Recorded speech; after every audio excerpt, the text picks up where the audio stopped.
puisque j'ai l'honneur et le grand privilège de conclure ces 2 journées de réflexion sur l'épistémologie du désaccord, après des exposés tout à fait passionnants et qui nous ont quand même bien fatigués, je vais essayer de vous épargner un petit peu en prenant finalement la question sous un angle qui pourra sembler paradoxal,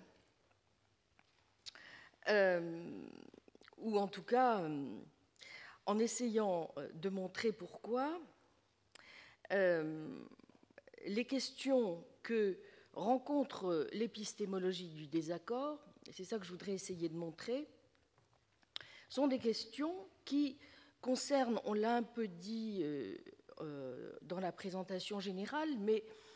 même si nous l'avons vu dans un certain nombre de domaines, ce sont des questions qui concernent beaucoup plus généralement toute entreprise de connaissance. En évoquant hier la question de l'épistémologie du désaccord sous l'angle de la religion, Jacques Bouvresse a déjà montré comment ces travaux très riches de la philosophie contemporaine irriguent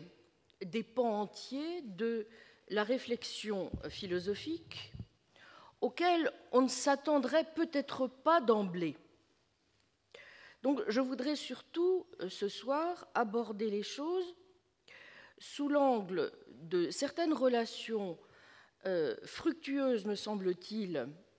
d'un point de vue philosophique, qui peuvent se tisser entre l'épistémologie du désaccord et la forme de connaissance à laquelle, du moins c'est ce que je pense, on peut estimer pouvoir parvenir en métaphysique. Et donc, je voudrais, chemin faisant, tâcher modestement de reprendre peut-être, pour alimenter ensuite la discussion, certaines des pistes que ces 2 journées de travail nous auront permis de suggérer. Je crois que nous pouvons évidemment trouver cette approche paradoxale. Pourquoi ? Eh bien parce que nombreux sont ceux qui considèrent, au fond, ou en tout cas qui sont assez dubitatifs, quant à la possibilité qu'il y ait, en métaphysique, des désaccords substantiels. Et encore plus dubitatifs quant à l'idée qu'il pourrait y avoir en métaphysique de vrais désaccords entre d'authentiques pairs épistémiques. Pourquoi ? Eh bien parce que la métaphysique, elle est quand même le plus souvent présentée comme un champ de bataille où s'affrontent certes des adversaires, mais des adversaires qui, en général, parlent at cross purposes, en des sens opposés, et donc qui n'ont pas du tout précisément une sorte de terrain de jeu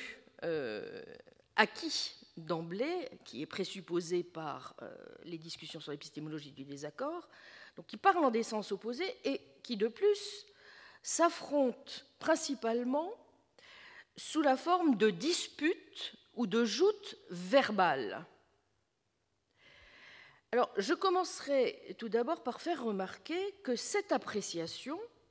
n'est évidemment pas totalement dénuée de fondement, mais que, loin qu'il faille le déplorer, cette situation a souvent le mérite, qu'on tend peut-être un peu à sous-estimer aussi dans les discussions sur l'épistémologie du désaccord, parce qu'il me semble que ça vise bien un problème qui est intrinsèquement épistémologique. Je vais dire pourquoi. Je crois que cette situation a souvent le mérite de solliciter le philosophe du langage et le philosophe de la connaissance, de telle manière que, pour finir, en s'intéressant tout simplement au type de désaccords qui sont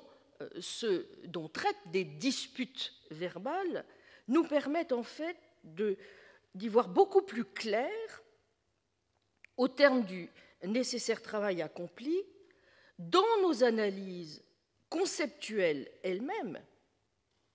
et donc déjà, me semble-t-il, dans ce qui pourrait être à bon droit ou non tenu pour un authentique désaccord métaphysique. Premier point. Deuxième point, je voudrais aussi attirer l'attention sur le fait que, même si évidemment je vais être obligée de le faire ici de façon sommaire, il me semble que la manière dont on peut déjà essayer d'indiquer la manière dont on peut concevoir quelque chose comme une connaissance métaphysique digne de ce nom, et je dégagerai donc très sommairement 4 étapes essentielles qu'il faut, à mon sens, suivre pour espérer pouvoir donner un contenu à quelque chose comme une connaissance métaphysique. Ce faisant, j'espère qu'apparaîtra à chaque étape de ce qui, selon moi, constitue les conditions de possibilité d'une connaissance métaphysique, en quoi consistent vraiment les désaccords épistémiques réels qui se présentent à chacune de ces étapes. Et je voudrais essayer de montrer de quelle manière et en suivant quelle méthode, mais aussi sur la base de quels engagements au juste on peut adopter, quelles sont donc les latitudes qu'on peut adopter face à de tels désaccords qu'on peut vraiment qualifier, à mon sens, d'épistémiques. Donc, quelle attitude est la plus appropriée et, plus encore, l'attitude qui soit le mieux en accord, à mon sens, avec ce que l'on est en droit d'attendre d'une position parfaitement rationnelle en métaphysique, c'est-à-dire une position qui soit à même de répondre de la façon la plus satisfaisante qui soit à ce que Christopher Peacock a appelé le défi de l'intégration du métaphysique et de l'épistémologique, c'est-à-dire à la question de savoir comment, de quelle manière nous pouvons montrer, d'une part, ce qu'il nous est métaphysiquement possible de dire, et d'autre part, le type d'accès épistémologique dont nous pouvons nous prévaloir lorsque, précisément, nous assertons quelque chose sur ce qui est. Donc je voudrais essayer de montrer que si les suggestions que je propose sont correctes, alors peut-être que l'épistémologie du désaccord a peut-être moins à craindre d'une réflexion de type métaphysique qu'elle n'a peut-être de bénéfices réels à en escompter, contrairement à ce qui semble finalement quelque chose de relativement négligé dans les discussions contemporaines qui traitent précisément de ces questions.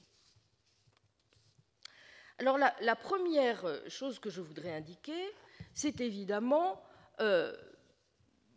celle qui a trait à la question de savoir pourquoi la métaphysique court le risque de ne donner lieu qu'à des disputes verbales et donc de ne susciter que des désaccords triviaux, superficiels, qui ne semblent guère bien intéressants ni pour l'épistémologue, ni même pour le philosophe tout court. Bon. Il est clair que quiconque essaie de se fixer un programme délibérément engagé en un sens qui plus est rationaliste en métaphysique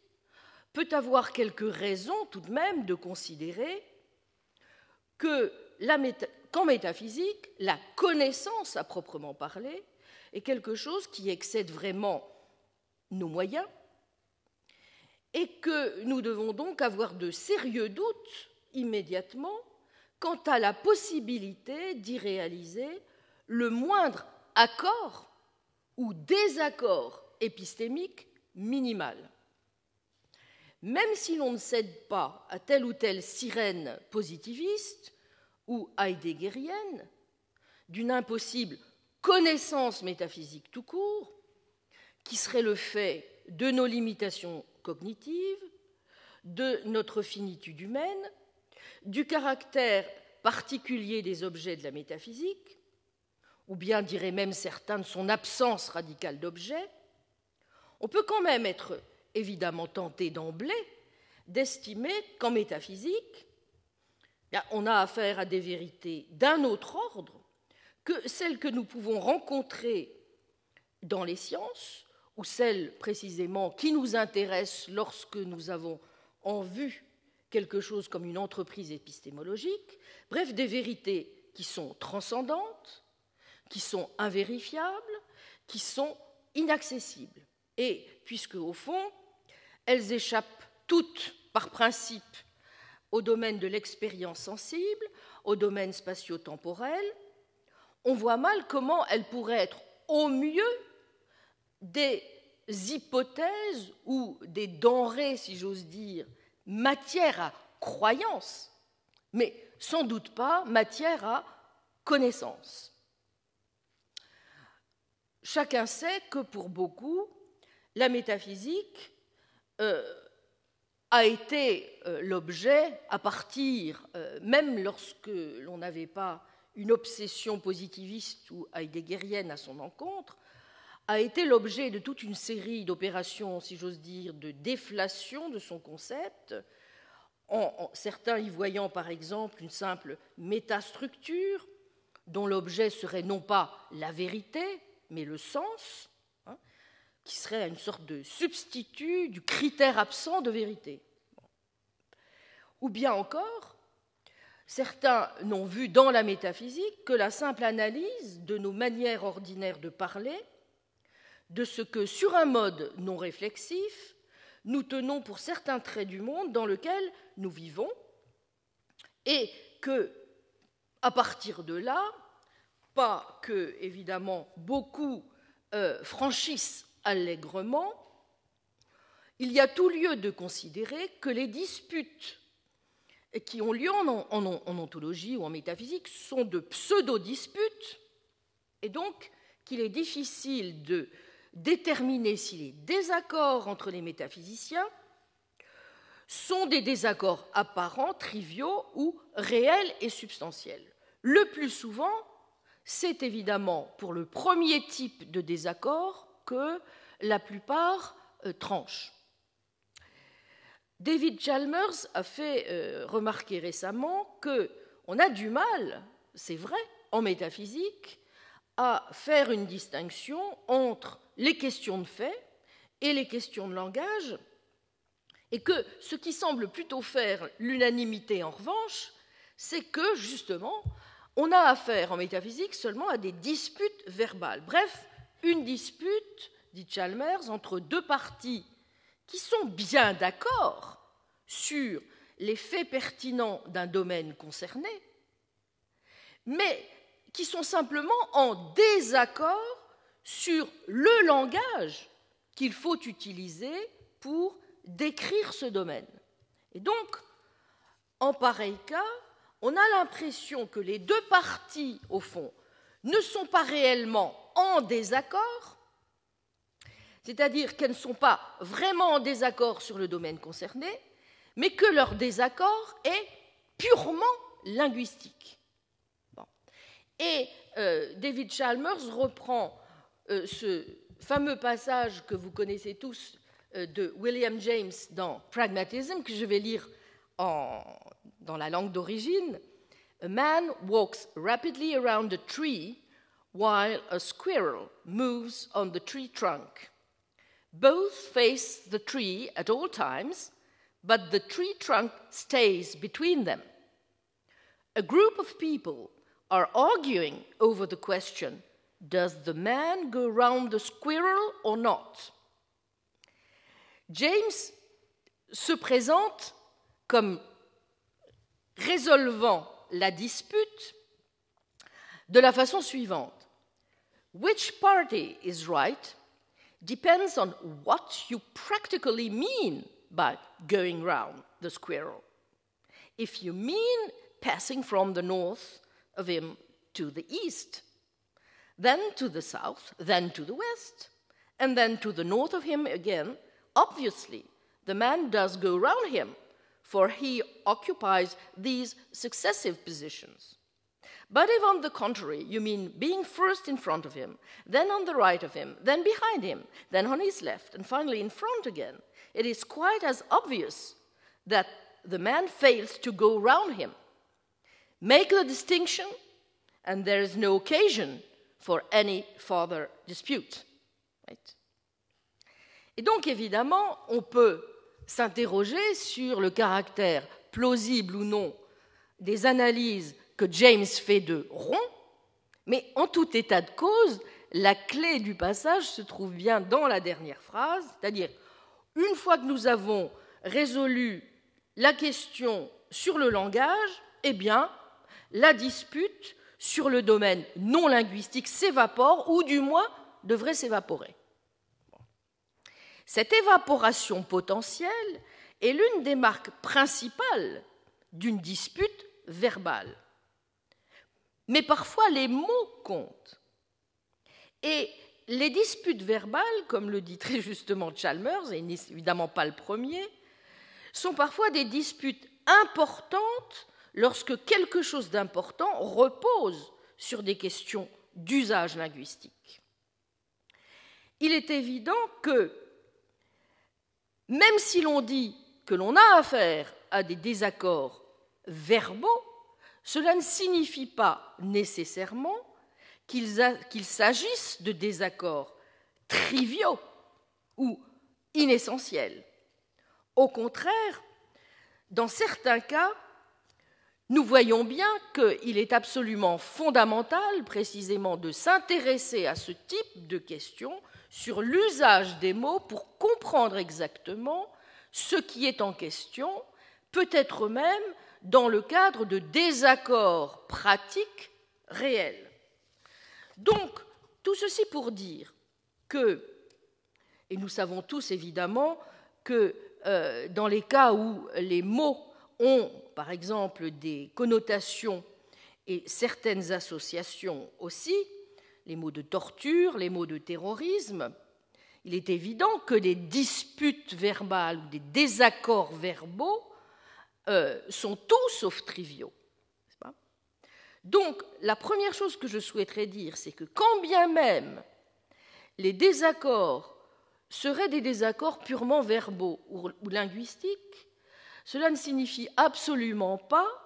n'est-ce pas, que nous puissions les tenir pour des désaccords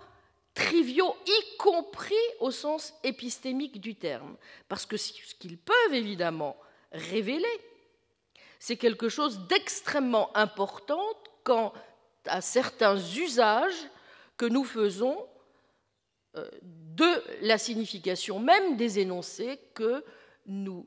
formulons lorsque nous formulons une assertion dans le domaine épistémique.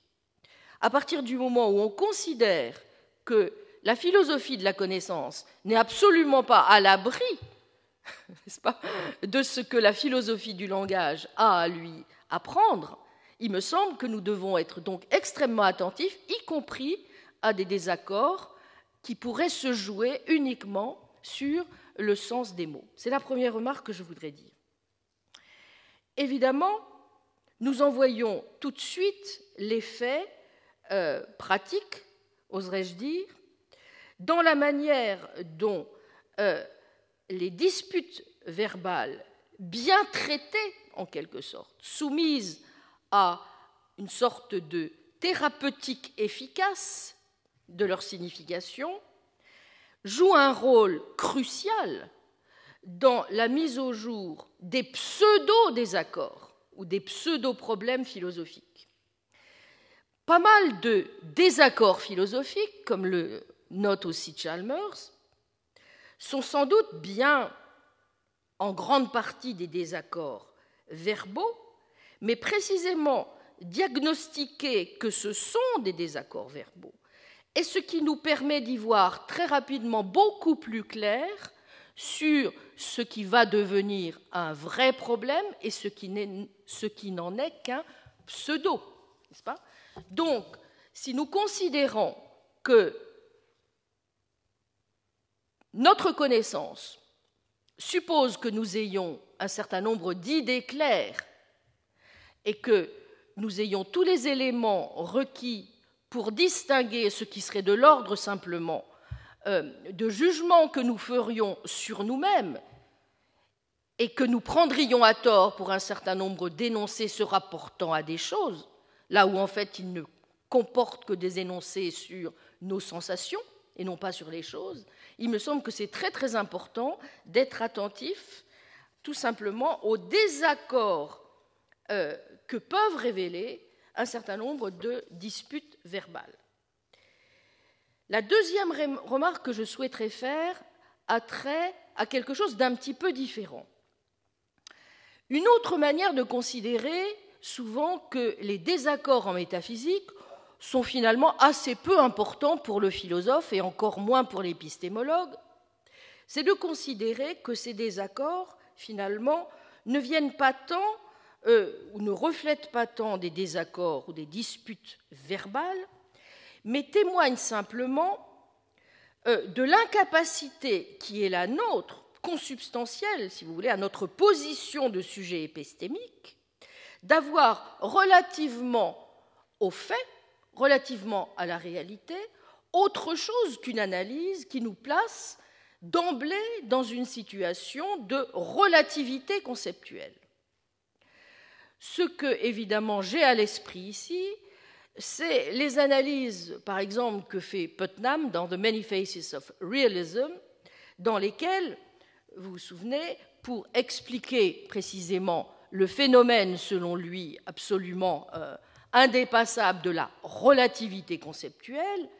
il fait état de la dispute ou du désaccord entre Carnap et un logicien polonais dans leur manière de représenter le monde.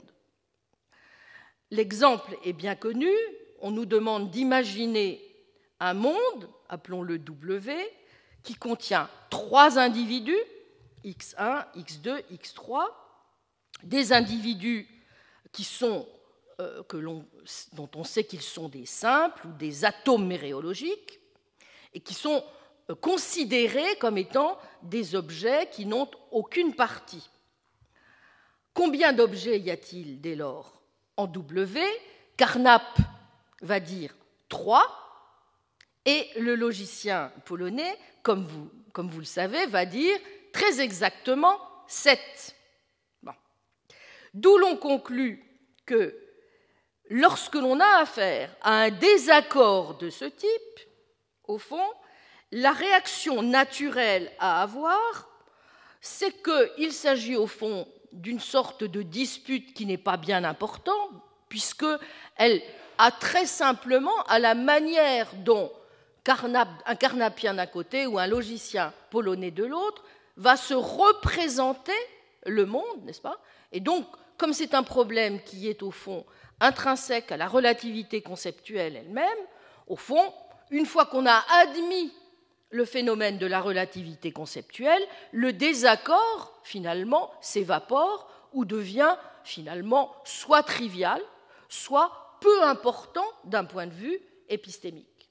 Bon. Alors, comme vous le savez, il y a quand même de plus en plus une double réaction qui s'est fait jour relativement à ce type d'attitude. Une première attitude consiste à partir de cette idée d'une forme de relativité conceptuelle admise de nos manières de nous représenter le monde, à l'idée selon laquelle, eh bien, c'est entendu, de toute façon, nous ne pourrons jamais tomber d'accord sur la manière dont le monde est réellement. Et donc, l'attitude correcte, en définitive, c'est le scepticisme. C'est une position de modestie épistémique, n'est-ce pas, qui nous interdit d'aller au-delà de ce que, d'une certaine manière, les phénomènes nous renseignent quant à la manière dont nous représentons le monde. Bon. Mais avec tous les degrés possibles de scepticisme, n'est-ce pas, que ce soit une forme de scepticisme dogmatique ou que ce soit une forme de scepticisme plus élégant, néo-pyrrhonien, au fond, nous ne savons pas, nous suspendons simplement notre jugement. Un certain nombre de philosophes aujourd'hui considèrent que cette position est tout de même un petit peu insatisfaisante aussi d'un point de vue épistémique. C'est le cas, par exemple, de Sian Dor, qui, réfléchissant à ce sur quoi porte précisément un désaccord en ontologie, considère que si tout de go on adopte une position sceptique dans ce domaine, alors, en effet, la seule position à laquelle on parvient, c'est, d'une certaine façon, à une position qui revient à dire que nous n'avons aucune espèce de possibilité de connaître quoi que ce soit et d'asserter quoi que ce soit. À l'inverse, dit Dor, si évidemment nous adoptons une sorte d'ontologie fondationaliste et que nous rejetons la position de la relativité conceptuelle et considérons que si il y a bien un fait décisif, a fact of the matter, n'est-ce pas, qui permet de trancher entre les différentes représentations que nous avons de la réalité, alors évidemment, on se trouve confronté à une autre position qui est aussi peu agréable, qui est une forme de fondationalisme ontologique, et donc une forme de dogmatisme ou de position métaphysique de surplomb, en quelque sorte, que peu d'entre nous, aujourd'hui, semblent prêts, évidemment, à accepter. Donc l'hypothèse de Sian Dor est de proposer une voie médiane qui est d'éviter, évidemment, le scepticisme radical comme le fondationalisme ontologique, et sa position consiste, en ce qui le concerne, à essayer de voir comment on peut développer une forme de sémantique contrefactuelle qui conduit à transformer, ce qu'il dit, la position sceptique en ce qu'il appelle une forme de nihilisme. Bien. Alors, je ne suivrai pas la position de Dor parce que je ne suis pas convaincu pour toute une série de raisons qui ont d'ailleurs été déjà assez justement examinées par Catherine Koslecki dans un très bon article où elle commente justement la position de Sian Dor sur ce point. Je suis assez peu convaincu pour des raisons aussi bien épistémiques que métaphysiques propres par les raisons invoquées par Sian Dor. En revanche, je suis absolument d'accord sur le fait que si nous voulons essayer d'adopter en métaphysique une situation qui nous permette d'éviter à la fois le scepticisme et le fondationalisme dogmatique dont nous ne voulons pas, il faut en effet que nous cherchions une autre solution et que nous essayions donc, par là même, de déterminer une voie qui nous permette, et c'est ça que je vais essayer de montrer, de dire que, y compris en métaphysique, premièrement, il est bien question de quelque chose comme de la connaissance qui se joue, et pas seulement des disputes verbales, aussi épistémiquement liées, n'est-ce pas, de façon importante que soient ces disputes verbales, il est bien question de connaissance, avec tout dont nous avons besoin quand nous parlons de connaissance, c'est-à-dire d'evidence, de justification, de preuve, n'est-ce pas, d'analyse des conditions de possibilité de nos croyances. Je vais aussi y revenir, d'analyse des conditions de possibilité du doute, au demeurant, n'est-ce pas, et que si nous arrivons précisément à donner quelques cadres permettant de fixer les conditions de possibilité de ce en quoi pourrait consister cette connaissance métaphysique, alors nous pouvons donner sens à l'idée qu'il y a bel et bien en métaphysique des désaccords réels, y compris des désaccords entre pairs épistémiques. Simplement, et c'est ça que j'essaierai de montrer tout à l'heure, étant donné ce que je mets sous le terme de connaissance métaphysique, il me semble que le genre de problème que quelqu'un qui réfléchit dans les termes de l'épistémologie du désaccord et qui prend au sérieux les désaccords qui se jouent en métaphysique, il me semble qu'il va devoir, à un moment donné, déplacer, d'une part, le centre d'intérêt qui est le sien et s'occuper un peu plus qu'il ne le fait du contenu des croyances de celui qui est en désaccord avec son père,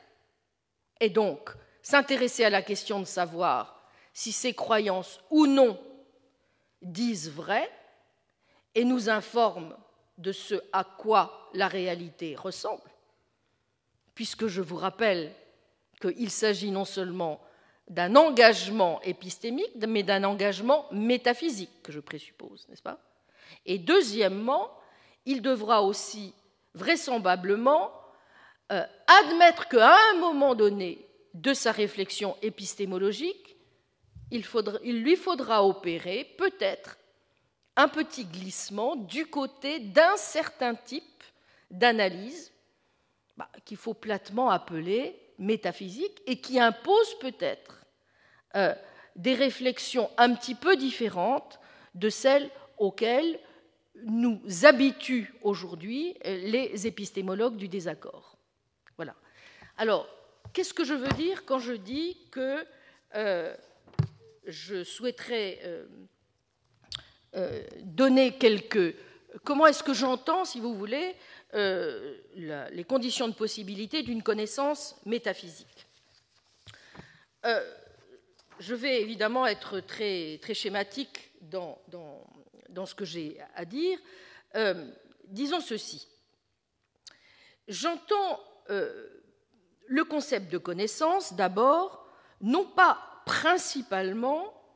sur le modèle de la croyance vraie justifiée, je dis bien principalement, ni dans les termes de tel ou tel modèle qui serait plus proche de l'épistémologie des vertus, mais beaucoup plus comme une enquête procédant sur un mode socratique de questions et réponses, mais qui met aussi en jeu des croyances et des doutes, et dont la visée est bien la fixation de croyances vraies, c'est-à-dire de croyances dont on doit pouvoir montrer, en s'engageant pour ce faire dans les assertions que nous faisons, et en assumant la responsabilité de ce que nous disons, qu'elles nous mettent bel et bien en relation avec le réel, donc avec l'état de choses, de telle manière que nous puissions montrer qu'il y a un fait décisif en la matière. Et donc qu'il s'agit bien, je le répète, d'un fact of the matter qui va trancher le désaccord, et non pas simplement de telle ou telle analyse conceptuelle de la réalité qui pourrait, au fond, se substituer aisément à telle ou telle autre analyse. Si j'entends la connaissance métaphysique comme une enquête rationnelle, alors il me semble qu'il faut dégager 4 moments clés dans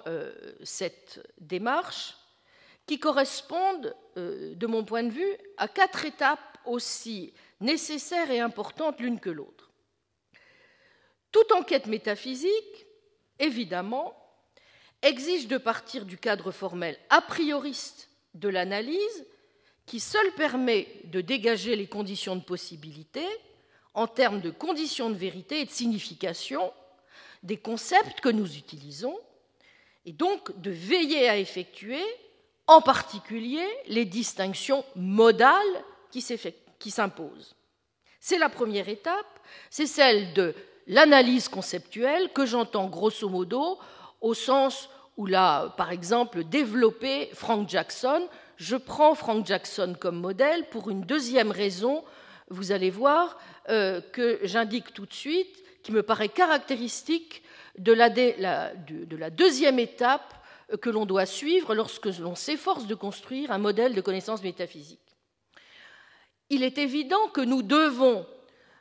mener cette analyse conceptuelle avec tous les outils dont la logique et l'épistémologie modale en particulier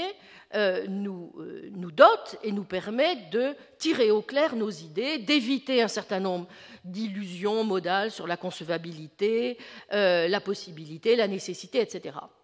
Mais de telle manière aussi, comme Jackson a tout à fait raison à mon sens, et il n'est pas le seul d'y insister, que nous n'oublions jamais en route un certain nombre de nos intuitions empiriques. Nos intuitions empiriques qui, précisément parce qu'elles interviennent très tôt dans l'étape de constitution de ce que peut constituer un modèle de connaissance métaphysique, imposent, vous voyez, que nous rencontrions assez rapidement des désaccords pas seulement verbaux, ou pas seulement linguistiques ou logiques, ou sémantiques, mais des désaccords vraiment épistémiques. Pourquoi ? Eh bien parce que si nous suivons précisément la recommandation à laquelle je souscris parfaitement, que dès le début, l'analyse conceptuelle doit aussi s'appuyer sur un certain nombre d'expériences de pensée et de massages énergiques, comme dit Jackson, que nous devons faire effectuer à nos intuitions empiriques, n'est-ce pas ? Nous allons très vite, si nous voulons rendre cette méthode efficace, devoir utiliser précisément et prioritairement des désaccords entre les intuitions que peut avoir, par exemple, mon voisin et les miens sur, eh bien, par exemple, ce qu'est une substance, ce qu'est le temps, ce qu'est l'identité personnelle, ce qu'est le changement, etc. Donc, vous voyez, d'emblée, dès le début de l'analyse, je vais être obligé d'utiliser, au fond, tous les instruments dont je dois disposer et mettre à contribution pour essayer de tirer au clair ces démarches. Alors, il est évident que la troisième démarche à proprement parler est celle où je quitte le moment de l'analyse a priori, c'est-à-dire, je répète, pas seulement l'analyse conceptuelle, mais une analyse à laquelle j'adjoins déjà un massage énergique de mes intuitions empiriques, pour essayer de confronter les analyses que j'aurais dégagées avec, évidemment, les analyses a posteriori que me révèlent les sciences empiriques.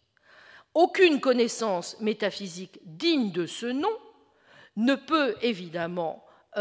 recevoir ce titre si elle ne se confronte pas, à certains moments, à un certain nombre de résultats de la science en cours. Entendons-nous bien, lorsque je le dis cela, je n'entends pas du tout substituer à l'enquête métaphysique, qui est absolument irréductible à l'enquête scientifique, en ce qu'elle est d'abord, comme Lowe l'a très bien dit, une enquête déjà qui détermine la possibilité, n'est-ce pas, et la manière dont nous catégorisons le réel, sans lequel nous ne pouvons tout simplement pas comprendre de quoi le monde réel est fait, n'est-ce pas ? Mais il est évident que, de même que la métaphysique ne peut pas faire l'économie de la science, elle ne peut pas non plus se transformer tout de go en une métaphysique scienticisée, qui considérerait que les résultats de la science permettent ensuite à l'entreprise cognitive qu'est la métaphysique de précisément dire maintenant du balai. Le métaphysicien se tait dès lors que le scientifique a parlé et a donné un certain nombre de résultats. Alors, si on prend au sérieux cette troisième étape, je vais seulement parler de cette troisième étape, étant entendu que je ne vais pas parler de la quatrième, qui est celle de l'engagement métaphysique proprement dit, qui intervient dans le modèle que j'ai de la connaissance métaphysique, c'est-à-dire ce qui, à un moment donné, vous oblige à dire quelque chose sur ce en quoi consistent véritablement les propriétés naturelles du monde. C'est-à-dire de quoi le monde est fait. Est-ce que, notamment, ce sont des propriétés catégoriques? Est-ce que ce sont plutôt, éventuellement, des propriétés dispositionnelles? Ou bien est-ce qu'éventuellement, ce sont uniquement des propriétés dispositionnelles? Il me semble qu'on peut parfaitement, n'en déplaise à Lewis et à son humilité, n'en déplaise à Kant et à son humilité, je pense qu'on doit pouvoir, en métaphysique, parvenir à dire vraiment un certain nombre de choses, si on a un engagement réaliste fort, sur ce en quoi consistent les propriétés réelles des choses. Je ne parlerai pas de cette quatrième étape, mais je voudrais montrer comment, justement, s'il me reste un petit peu de temps, je vais essayer d'être le plus rapide possible, comment, dans la troisième étape, c'est-à-dire lorsque, dans la phase, si vous voulez, de connaissance métaphysique dans laquelle le métaphysicien a à se confronter véritablement avec le scientifique, comment il peut s'en sortir face à un certain nombre de désaccords parfaitement réels qu'il peut avoir avec un certain nombre de résultats scientifiques. Bon, je prendrai un exemple qui est, je crois, assez bien connu et qui est un exemple classique, qui est celui qui a fait couler beaucoup d'encre et qui continue de faire couler beaucoup d'encre, c'est toute la discussion qui a trait notamment à la manière de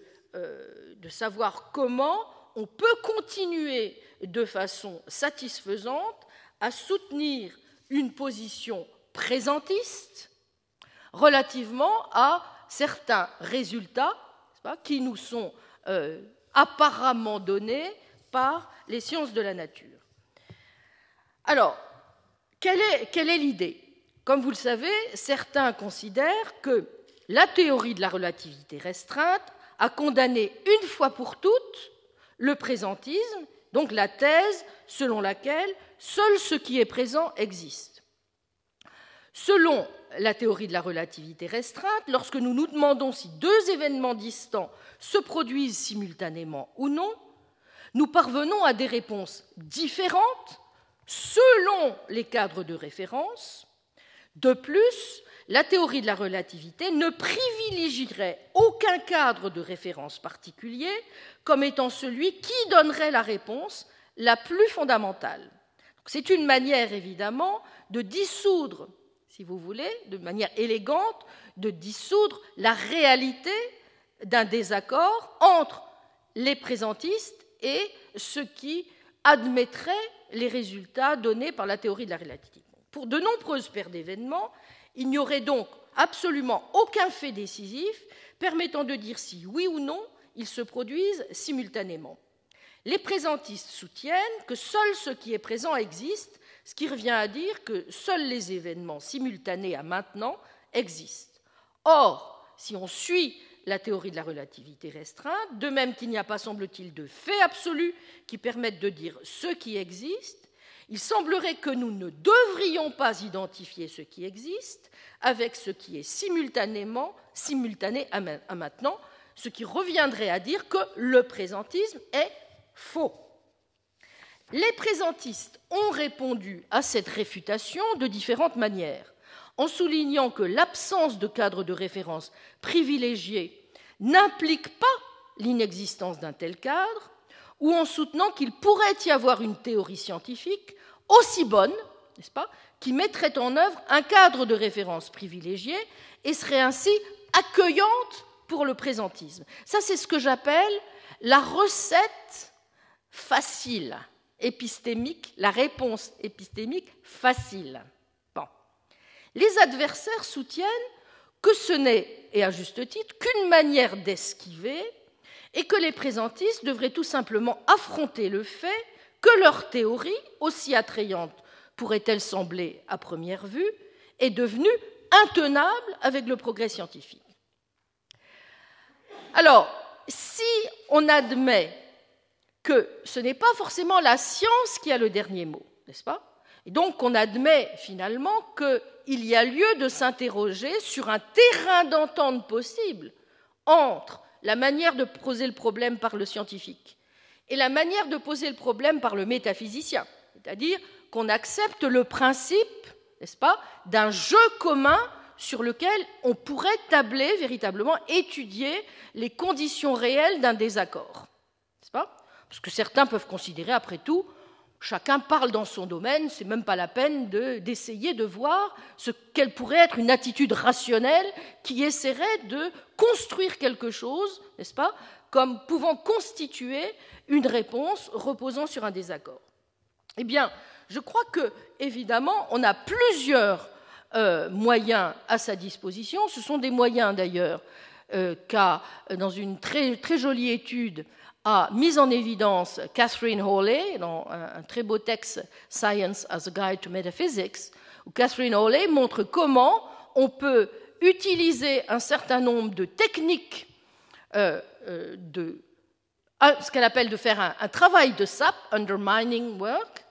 dans lequel on essaie justement d'utiliser un certain nombre de présupposés de la théorie présentiste et de montrer comment, éventuellement, même si on utilise, comme le requiert la théorie de la relativité restreinte, un certain nombre des conséquences épistémiques auxquelles elle conduit, on n'est pas forcément obligé complètement de considérer que les hypothèses de départ qui étaient les nôtres sont totalement nulles et non avenues ou absolument en contradiction avec les résultats. Une deuxième technique, c'est évidemment d'utiliser aussi ce qu'elle appelle un système de contre-arguments et d'essayer de voir comment on peut placer sur le plan des techniques argumentatives ou même des modes inférentiels utilisés et par le scientifique et par le métaphysicien, un terrain d'entente qui permet parfaitement de donner les conditions de rationalité nécessaires pour que l'on puisse établir les bases de discussion ou de désaccord, si vous voulez, qui permettront finalement de savoir quelle est la bonne attitude à adopter. Une troisième manière, évidemment, de prendre très au sérieux la possibilité d'une attitude rationnelle qui pourrait tabler aussi bien sur des conditions d'accord que des conditions réelles de désaccord entre les deux, c'est évidemment d'admettre aussi l'idée que peut-être que l'on peut accorder pas mal de place, aussi bien dans les sciences qu'en métaphysique, ou devrais-je plutôt dire au moins autant en métaphysique que dans les sciences, à tout de même une méthode qui a fait merveille dans les sciences, qui est tout simplement l'inférence à la meilleure explication.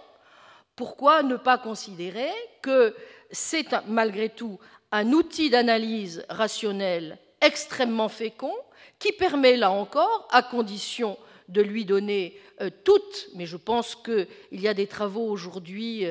en logique et en théorie de la décision qui permettent justement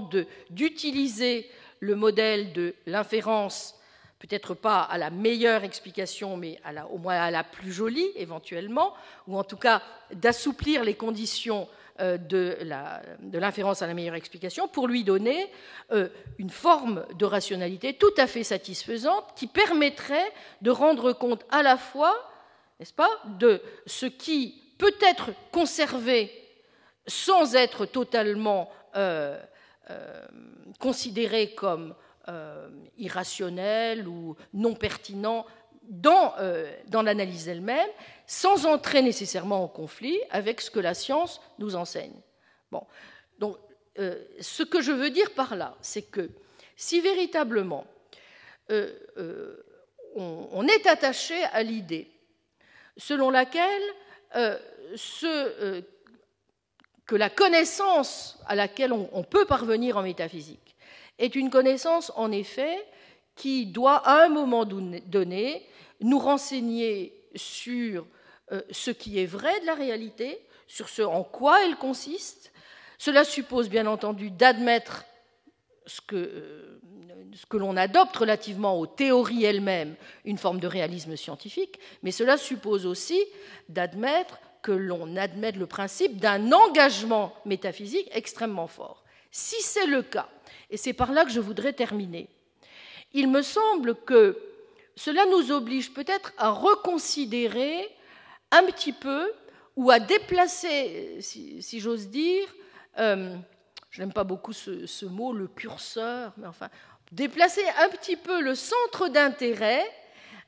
qui est celui, me semble-t-il, prioritaire de l'épistémologie du désaccord aujourd'hui, qui tend peut-être un petit peu à occulter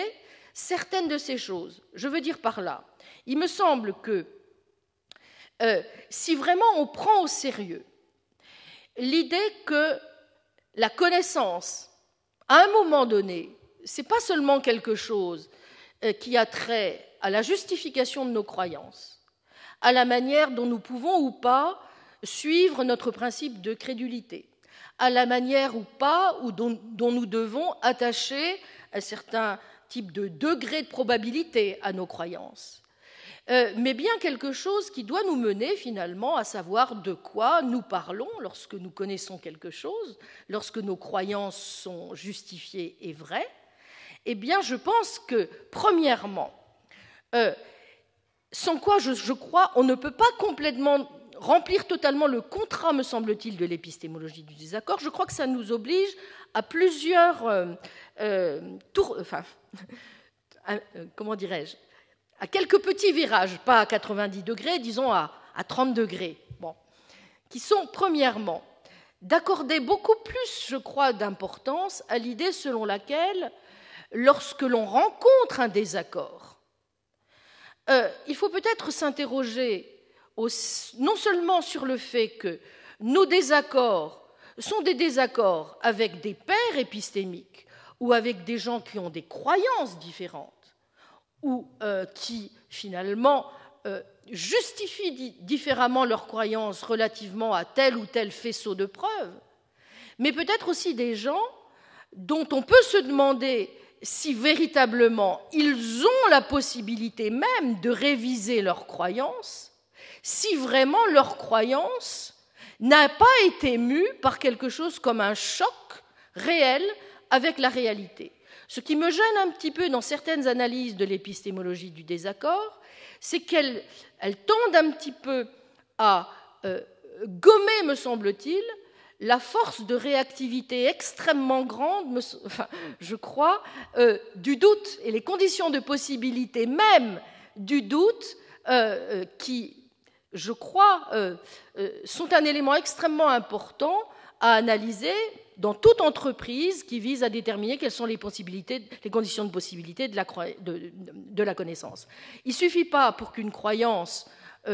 qu'on puisse déterminer si on peut réviser sa croyance, de voir au fond si elle est en accord ou si elle est cohérente, etc. C'est de s'assurer déjà si on est bien sûr que le doute qu'on a à son endroit est un doute réel. Or, je doute fort qu'on puisse croire à volonté, je doute fort que l'on puisse avoir des doutes réels si ces doutes ne sont pas provoqués par beaucoup plus que des désaccords avec les croyances des autres. Je crois qu'il faut qu'il y ait un sacré choc avec le réel pour que véritablement nous nous mettions en quête de nouvelles conditions de possibilité de nos croyances, ce qui me paraît être une démarche tout de même nécessaire, surtout si nous faisons confiance, comme nous le devons aussi en partie, à nos intuitions communes, aux témoignages d'autrui, si nous suivons, comme nous le devons, le principe de crédulité, autant que nous devons suivre le principe de véracité, qui était si cher à Thomas Reid, n'est-ce pas? Alors nous devons suivre aussi, être beaucoup plus attentifs aux conditions de possibilité du doute lui-même. Si ce que je dis est exact, alors il me semble que peut-être que l'épistémologie du désaccord a énormément à nous apprendre sur ce en quoi consistent assurément les attitudes que nous devons adopter relativement à telle croyance si nous nous rendons compte qu'objectivement elle est en contradiction avec celle d'un de nos pairs épistémiques. Mais je pense que si véritablement nous mesurons que ce qui est en cause, c'est vraiment de parvenir à connaître et à dire ce qui est en réalité, alors il me semble que nous devons aussi être très attentifs à ne pas adopter trop vite soit une position qui viserait simplement à concilier les croyances des uns et des autres, soit éventuellement à suspendre carrément notre jugement. Ce qui me gêne un petit peu dans certaines des attitudes prises par l'épistémologie du désaccord, c'est que précisément, on risque fort de tomber peut-être un peu trop rapidement dans une manière, au fond, de manquer suffisamment de prendre au sérieux, comme je l'ai dit, le type de désaccord réel auquel, il me semble, nous devons rester attentifs, c'est-à-dire de quelle manière, en effet, si nous voulons pouvoir être qualifiés d'agents épistémiques sérieux, comment nos croyances sont justifiées et sont vraies? Eh bien, tout simplement parce qu'elles sont en accord non pas avec nos pairs, mais d'abord avec ce qui est. Je vous remercie.